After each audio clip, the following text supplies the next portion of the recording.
Hi guys, it's Kelly here, and I am back with another video for Honeybee Stamps. Today I am going to be using this stamp set. It is one of mine. It's a new illustration from me, and it is called Nancy's Lilac Bouquet. We will get into this into story time, but there is one large image. There's a little like kind of rustic box, and then there's another rose and a lilac, a leaf that you can use for either or. So we're going to use this stamp set a couple of ways. We're actually going to make 3 different cards. One with the pre-designed bouquet and the box, one where we kind of use the pieces to build a bouquet inside the box, and then one where we use them both together, no box. Please forgive my camera. Anytime there's a large expanse of white area, it has a hard time focusing. So once we get these stamped down, which we are using the Be Creative black ink, because it's safe for alcohol markers, which is what I will be using today. Once we get them stamped down, then it will be able to focus. So please just bear with me through those kind of parts. Now, I do like to stamp my images twice, especially when it's a stamp set that I'm using for the first time, which in this case it is. And this is part of Honeybee's newest release, which is Perfect Match. Overall, in general, very excited about this release. Well, let's go to the coloring. So here, I chose my colors because I wanted the purple for the lilac, and then purple's complementary color is yellow, and yellow roses happen to be some of my favorite. So that's how I chose the color combination. When you're coloring roses, like they can be, I guess, overwhelming because they do have a lot of lines. But here's the thing, because they have a lot of lines, if you just follow the lines and kind of add your shading in a general circular shape, you really can't go wrong. So using my darkest color, that's what I prefer to start with after years of practice. By all means, you could start with your lightest color if you're more comfortable with that. But you can see I'm not putting very much down. Just a nice little line, kind of real tight to where it's meeting. Because that's the rules, right? When we're adding shading, we add shading anywhere where 2 point meets or where one object is laying on top of the other. And then with each color, we're going to kind of extend that out. So we're going to start to fill up those spaces with each color. One of the things with flowers like this, like a rose or a ranunculus, a peony, where they're kind of like more tightly wound, you do want to make sure that you're leaving, even those smaller little bits, that you're leaving enough room for your light mid-tone, in this case it's a Y08, or your lightest color as your highlight, because that's what creates the separation and the dimension. So even though I'm going in here and I'm going over those darker colors with this mid-tone, I am still leaving little areas of white. So that way I can go in with the Y02 and I'm going to, achieve that dimension. A lot of what we're going to be talking about today is kind of like color glazing, and how you can branch out from those complementary colors. And then we're also going to have some story time because, as you can tell from my title, this is an extra special stamp set. So I'm just going to do the same thing with this, the rose that is like the side view of it, same colors, and then we'll move on to coloring the lilac portion of it in the purples. So I've been with Honeybee Stamps for years as a designer. And, I mean, way back. And, I have learned over the years that they really are, like, sometimes you don't know, like, how, like, you don't know where you're going to find some of your closest friends. And I originally said no. This is going to be such an emotional video for me. I'm sorry. I originally said no to Honeybee when they first asked me, because I just didn't have room in my calendar. And Melissa is the owner and she is amazing. But Lisa is, well, at the time, she wasn't even her operations manager. I think she was just the design team coordinator. And she kept coming back. Like, she kept coming back to me and being like, okay, it's a new term. Can you fit us in? It's a new term. Can you fit us in? And she was so tenacious. And I am so grateful that she did that, like, I think God knew what a blessing that she was going to be and what this company was going to be in my life. And he just like would not let me, like would not let me turn them down. And she really has become one of my closest friends. And I'm very grateful for that. So I have been illustrating. You guys know that if you've been following along, on my own channel, I have been illustrating really for just a very short amount of time. I'm very much a rookie illustrator still. I don't know all the tricks or anything, but Honeybee was one of the first ones to come out and kind of support me and, hey, how can we, work together, during those like learning curve areas. And for those of you that don't know, like my agreements with different companies that I illustrate for are all different. Like those contracts are all different. And so for some of the companies, I design the whole set. I do the illustrations, I do the sentiments, I name them, the whole thing. Some of them just want the image, and then they do the sentiments and they name the set. And there's always like a wild variation to that. And 2024, you guys know that I try to be very transparent on my page about things that are going on in my life. I share with you because I think that that is how you build a community and that is how you touch people's hearts. And if you're not willing to open up yourself and be honest about who you are and kind of be vulnerable and put yourself out there, then you will not ever reap the benefits of having a genuine connection with people. And I am grateful, for the people that I've met through crafting and the, not just the in-person, but like the everyday commentary, talking to you guys, chatting you guys in the comments, or, some people will send me Instagram messages or Facebook messages. Like I'm just very grateful for those opportunities. And I try to share pretty freely, but sometimes it's not appropriate and sometimes it's not my story to tell. And so I am respectful of the people that I love, in not sharing their journey or the things that they want to keep private, even when they greatly, greatly affect me. So 2024 was man, it was a brutal year. It was a hard one. There were a lot of things, a lot of unknowns, leaning into the Lord and on my faith for a lot of things. Sorry, I actually had to take a minute so I could get myself together. But if you guys have followed my channel for any length of time, you know that I think that there is nobody more wonderful than my mother. She is selfless and gracious and kind. And so many of the good things that I am are from her.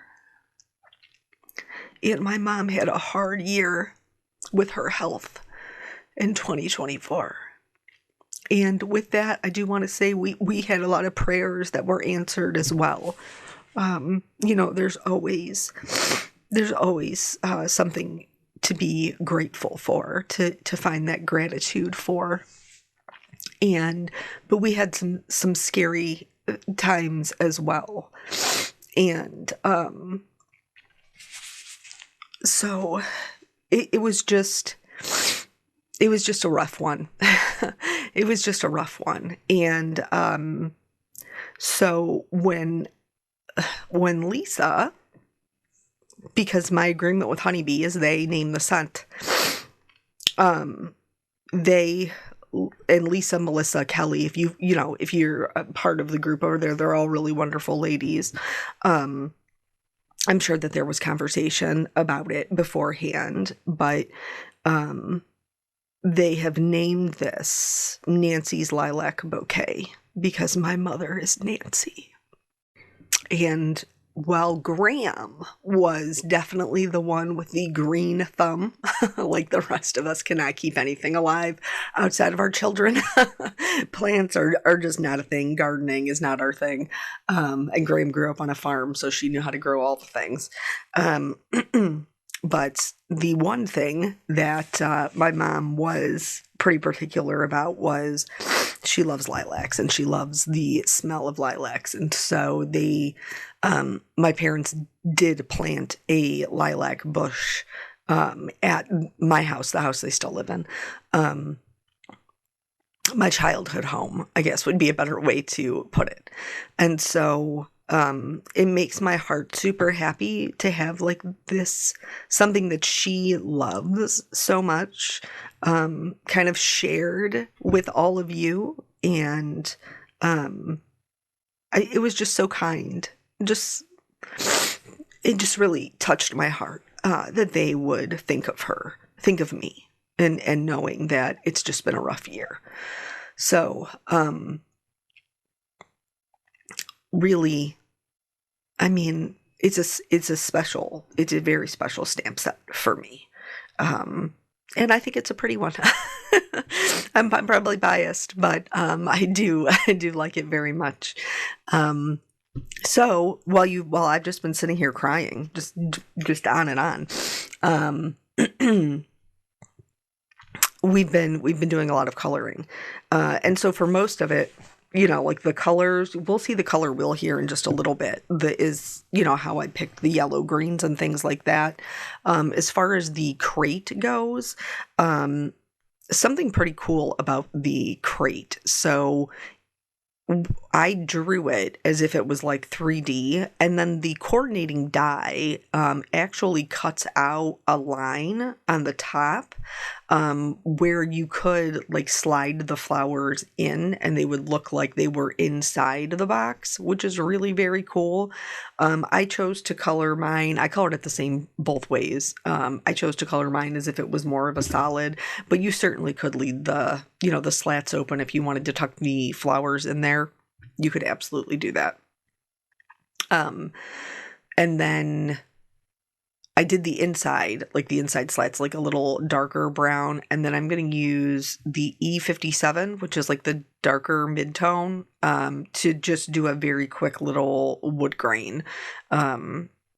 Because for most of this, it's going to have, it's going to have the flowers on top, and then it's going to have the sentiment. So you're only going to see like bits and pieces of this. So, also with the flowers, like obviously the intent was, some like roses and some lilacs. We have to go to the colors now. We'll come back. So here you can see the purple and the yellow are complementary.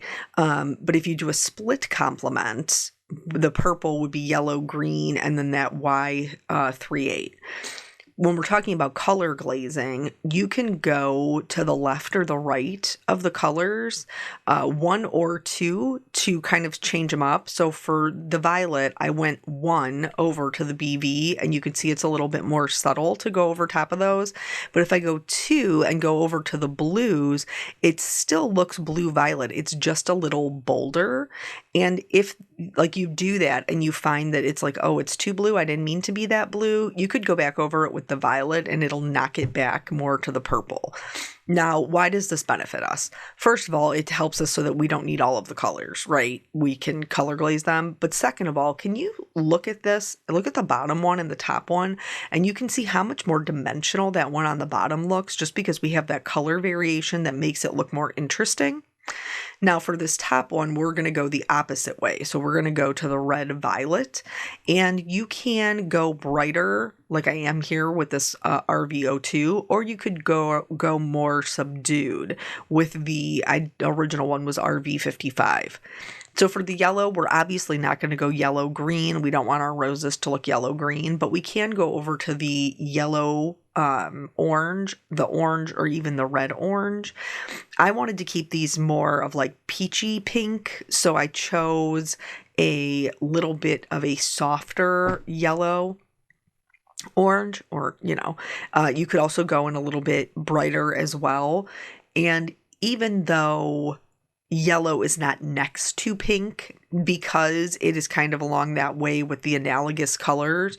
You can go in there, go over top of it with a pink and then blend that out with an orange, because, you know, mixing red and yellow gives you orange. So if you are mixing that pink, you know, not a purple pink, that would not look good, but a reddish pink. And then the same thing with the leaves. You can go in with a yellow green and go yellow. You can go this one more green. You can go blue green, you know, which is 2 away. And then you could even go blue if you really wanted it to be a bold difference in the color. I like the yellow green, so I really didn't do any other color glazing over them, but I did for the flowers, so I could switch them up a little bit. So for this one, because the pink works with both of the colors, that RV55 works with the roses that are yellow and the lilacs, which are purple, I'm going to use the RV55, and I'm just going to do that for both of them. So my lilacs are going to be more on the pink side, and my roses are going to be more on the like peachy side. If for some reason you, like I said before, are finding that it's too pink, you can always go over it with the purple. Or in this case, I'm going to blend it out with the yellow, and I don't really love that. So instead, I'm going to blend it out with a really light orange, and that works much better to make the yellow and the pink friends. And then I'll, you know, do the same thing with the other ones. For this one, I'm going to use the pinks themselves to do the coloring of the roses, just for, like another little pop of color, because I have the purple and the yellow and the green. And then this card will actually have the 3 colors. So it'll have purple, it'll have pink, and it will have yellow on it. And, like, I don't know what's wrong with yellow, pink, yellow, and green are pretty much like my go-to colors for cards with florals. I just love them. I don't know. Like, they look so pretty together. So anyway, now that we're all properly emotional, and I'm sure my mom watches all of my videos, so I'm sure she was probably just like sobbing like a baby because here I am just crying on the YouTubes. But more importantly, like, I just really want it to be something that to share with you guys. And as a Christian, like, it's just such a testimony to the things that God is working in your life for your favor, because, you know, he brought this company into my life and I was like, no, thank you. Like, I'm too busy. I can't do it. And he just like put it on Lisa's heart to be like, go after this girl. And she did. And I'm so grateful for it, because it's been nothing but a blessing to me. And I hope, you know, continuing to work with them, with Melissa, with Kelly, I didn't even know who she was until I met her through Honeybee, and she's lovely. So yeah, just it's super, super grateful, to have such wonderful people. And then I have another friend, which will have to be a story for another day. I have another friend that I met through a different craft company who, again, is just amazing. And like, it's just extraordinarily grateful. So even when you're in it and it's hard, you know, just remember that he really is working things for your good. He really is. So here, I've cut it out with all their coordinating dies. And then for the sentiments, I kind of went back and forth, and I had stamped them in black. So I was like, you know what? I'm just going to go back and I'm going to stamp them in white and heat emboss them to tie in that little bit of black. I think these would have looked amazing with like a black stripe or something like that, because they do have those brighter colors. So I'm definitely going to have to come back to this one and look at it to see, you know, about incorporating some of those brighter colors. Oh, that was crazy. That totally just blurred out, didn't it? No, my bad. I apologize. I probably should have cut that, but I didn't notice until I was doing my voiceover, and now we're all stuck with it. So I just heat set these, and then I'm going to use the coordinating dies to trim those out. Oh, the rest of the release. So funny. We've been talking about my mom. Honeybee has done some really, really amazing releases, like masculine releases. But I've always just kind of been out of luck because my dad doesn't fish. He doesn't, there is no lake house there. He doesn't, do cars or boats or anything like that. And so I've been like out of luck every time it comes for Father's Day with like having to make really general ones. You want to know what my dad does? My dad bets. Okay, that's what my dad does. And it doesn't matter what it is. He bet football when I was growing up. He bet the horses, dogs. Him and my grandfather used to, oh, I guess my uncle too, used to go to like West Virginia to the casino before we had one here in Cleveland. My dad just bets on everything, and he plays cards. And card playing, I mean, if you've watched my channel, like gameplay is a huge thing in my family. So like they have always played cards, played games, and all of those things. So when we had our design meeting, this was like months and months ago, because sometimes I don't think people realize that. Like, even though you're only seeing it in, like, what is this? You're seeing it in January. Like, we had the design meeting for this release like 6 or 8 months ago.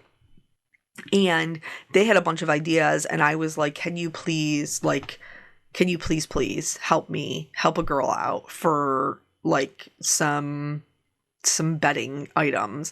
And then Dawn Woolsagel had the great idea. She was like, oh, it'd be so cute to do like a slot machine or whatever. And then we combined that with their already great ideas. And so I'm super excited for this release because while it does make sense for Valentine's Day, it also makes sense for all the rest of my Father's Day cards, birthday cards, forever and ever, because like my dad bets. I was probably one of few kids who knew like all of the poker hands. I knew what blackjack was, what, craps, the, well, they do play a lot of the slots. They do play a lot of slots when they go to Vegas, but that's like the only place my parents vacationed for like years and years and years. So I am very excited for that because I feel like it can be used for a lot of different things, like Valentine's Day and things like that, but also it is going to save me for every single Father's Day, birthday that I am making him a card. So I'm stoked. Here, we're finally building the cards up. The other one you could see I kind of put everything together and then popped it up on foam, gave it a little bit of a shadow. This one I'm using, the embossing for the other one was Sandy's Garden, I think. This one I just used the vintage layering dies, and I originally put it down, but it looked like too far to the right, and I think that's just because of how the flowers, like the orientation of the flowers. So I just unstuck it and then moved it a little bit further over so that it would look more balanced. And then, you guys saw me do it before. You see me do it all the time. I don't love the white outline, so I do tend to blend that in so it looks like a more, like just one piece. Here is the one that's a little bit tricky, and it's because I'm combining the two. This would be way easier to do this outline if you just cut two of the, like if you just did two of the larger pieces, but I was not doing that because I had already colored these and I'm not going to waste them. I've already spent the time and the cardstock. So here I did one, on the bottom with just one like little extra yellow rose that I tucked underneath it. And then on this side, I'm going to use the rest of what we cut off to build up a little section. And then in order to hide those cut edges, I will use the other two roses and the leaves. And then again, I will go in and make sure that I am coloring those white edges so that everything comes to kind of blends together a little bit more easily. And this one, I'm gluing everything to this one piece, this, slightly smaller, I think it's 4 by 5 and a quarter, I think is what it ends up being. So that way you'll see the pink, like matte. But this one, I just glued them all flat down to the white. Here, this is when like I felt like it needed an extra leaf. Like as long as you can pry up some of it to tuck the leaf behind, don't sweat. You can always just cut the leaf, which is exactly what I did, so that I could stick it underneath there and make it a little bit more balanced.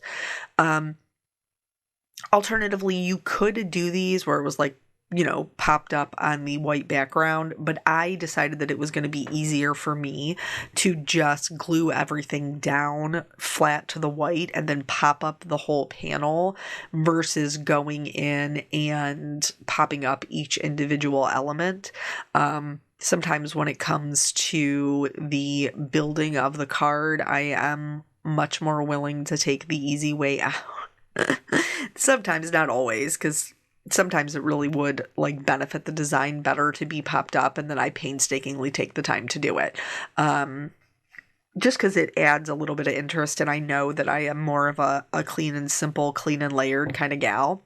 So here, now that I have them all done, popped up on foam, I am going to add my sentiment here in the center where they're kind of meeting, and that in my life, you make a difference in my life, is kind of like more down into the bottom. And then I will go ahead and pop everything up on a foam. And like I said, this is just a 1/4 of an inch smaller, so that you can really see that pink cardstock through, and that corner just needed to be kind of tacked back down. I also, what did I do? I added the shimmers because I love the glitter. So I added the shimmers to all of the flowers, and then I went back in and added some white highlights. I need to pick up some more white gel pens because mine are running out because I use them all the time. Thankfully, they sell them in 3-packs. So I do need to grab some of those. And then I added some rhinestones just to accent my sentiments. And then this is a little look at the last 3 cards. I hope that this video has inspired you. I hope that you will check out Nancy's Lilac Bouquet. I think that it's a good one. I know I'm biased. So thank you guys so much for joining me. I always appreciate your time, and I'll catch you on the next video. Bye.